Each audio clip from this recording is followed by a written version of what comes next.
Hello everyone, welcome back to another mini blog. আজকে আমরা যাচ্ছি আমাদের মাঝের গ্রাম বাড়ি দক্ষিণা কালী মায়ের পুজো করতে। আসার পর রান্না বান্না করার সেরকম শক্তি থাকে না বলে আগেই কিছু সিদ্ধ ভাত রান্না করে এখন বাজার থেকে ফল আর মিষ্টি নিয়ে আমরা টোটোতে উঠেছি। যে মন্দিরটা এসেছি এটা কালীবাড়ি নামে বিখ্যাত, এটা অনেক ভাইরালও হয়েছে। আর এখানে আসলে কিন্তু তোমাদের সবার মনস্কামনা অবশ্যই পূর্ণ হবে।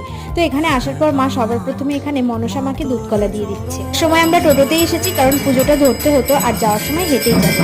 আসার সঙ্গে সঙ্গে তো পুজো বসিয়ে দিয়েছে। মাকে এখানে এখন আরতি করে মাকে প্রদীপের চাপ দেওয়া হচ্ছে, আর এরপরে হবে অঞ্জলি। সবার প্রথমে প্রত্যেকের নামে নামে পুজোগুলো করে নেওয়া হবে লাইন দিয়ে দাঁড়িয়ে, তারপরে হবে আমাদের অঞ্জলি। এটা ভিডিওটা তো পুরোটা শেয়ার করা যায় না, তাই পরবর্তী ভিডিওতে বাকিটা শেয়ার করব।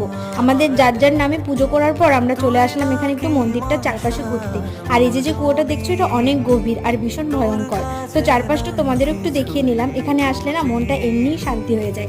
তোমরা যদি চাও অবশ্যই আসতে পারো, পরের ভিডিওতে অ্যাড্রেস বলে দেবো।